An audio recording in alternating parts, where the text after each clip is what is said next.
I think it's very important looking at a world where everything seems to be changing. Hamish McRae, Power, Culture, Prosperity, the World in 2020. What will happen? You can see the discovery that is going to affect our lives 30, 40 years now already probably exists in a lab. But you haven't got the various things around it that make it useful. Let me give you an example. Motor car, 1910. We knew exactly what it was going to be. Gasoline engine, clutch, gearbox, four wheels, pedals in the same relationship as now. You could get into a 1910 car and with a few jerks drive it. Or at least we could. I know you all have automatic transmissions in your Ford Explorers. We could still drive it in Europe because we know how to do it. Now, however, what had not happened at that stage was highways, supermarkets. We couldn't see the total transformation of the whole system of food retailing. That was still 30 years away. Why? Well, they weren't the highways. Nobody had thought of out-of-town shopping centres. Nobody had invented minor discovery. No one had invented the supermarket trolley. Now, we're in exactly that situation with the new technologies now. We know what it's going to be. It's going to be screen-based. It's going to be a world where communications are free. It's going to be a world without distance. But what we can't see is the social implications of that. Hamish McRae, analyzing the past, projecting the future. The world in 2020.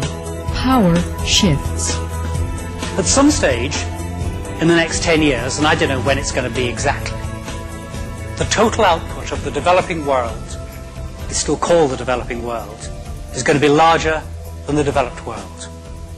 Developed world is the blue bit. Developing world, the red bit. 1984, 94, 2004. Now, I think it's going to be 2004. Maybe it's 2007. Within the next 10 to 15 years, the total output of what we still think of as the developing world is going to be larger than that of the developed world.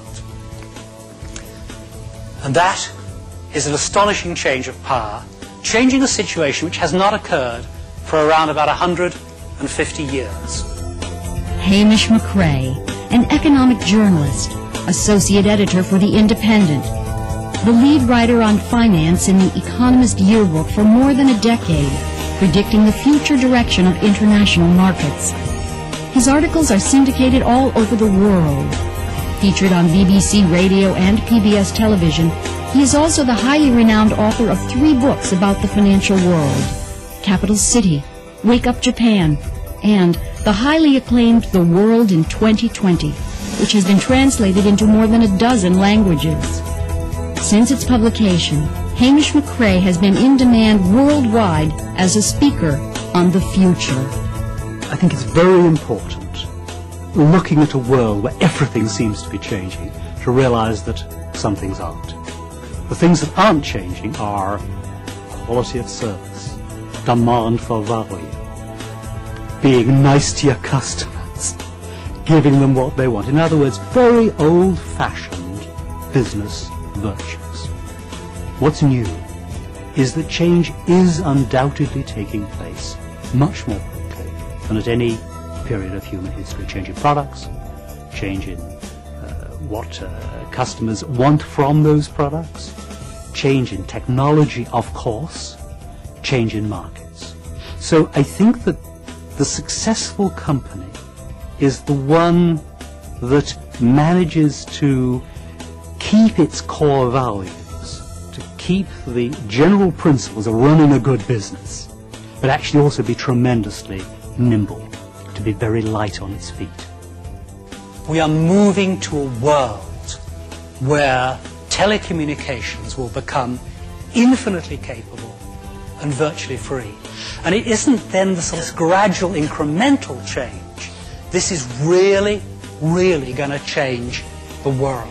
I do most of my work either on my laptop in an airplane or at home, and I go into the office for a sort of semi-social function. I go into the office to look over my colleagues' screens and say, hey, what are you doing? Anything interesting? And generally irritate them. And then you go out for a drink, just because that's the way you learn. And you do all your serious work at home where you're working on your laptop. So that's not going to happen for everyone.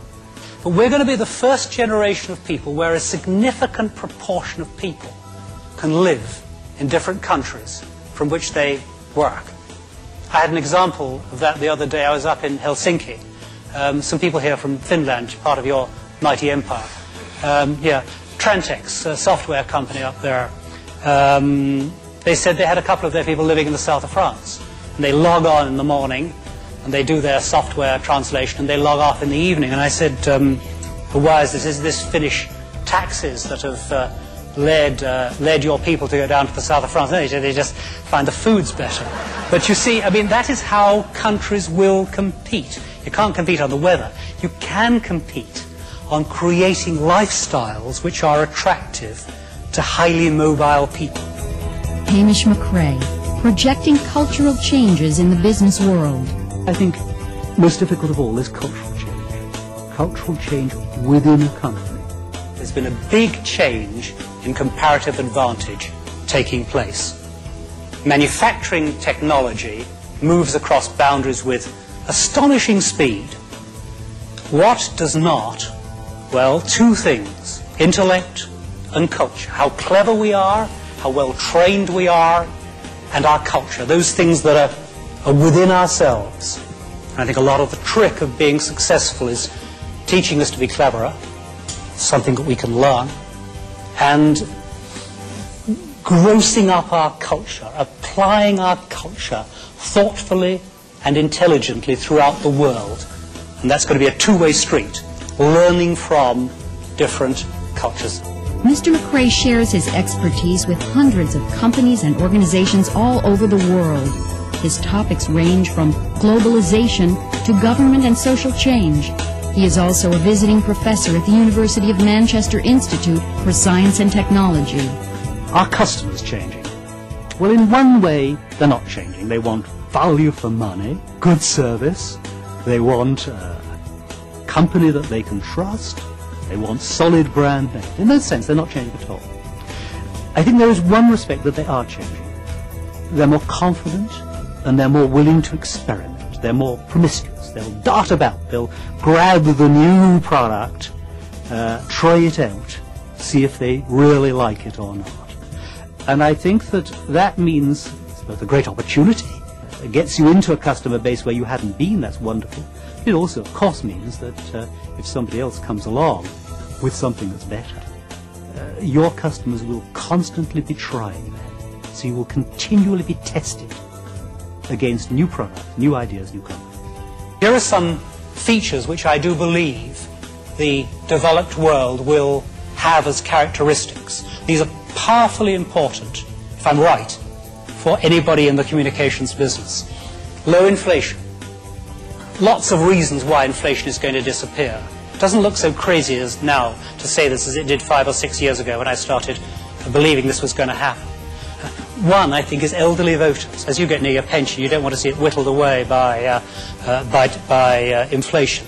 Another is the power of the bond markets. And a third is the entry of new industrial countries into the trading process. We'll see something of that in a moment. Low crime. Again, not so surprising to say that now, given the plunging crime rates in North America. But still not much sign of that in Western Europe.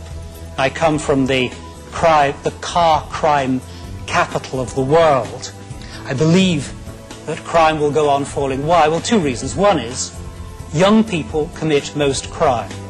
Ergo, if there are fewer young people, the young people that there are, you can see it, have to break into even more cars and rip out even more radios just to keep the crime rates up. They're going to have to be exhausted by the effort.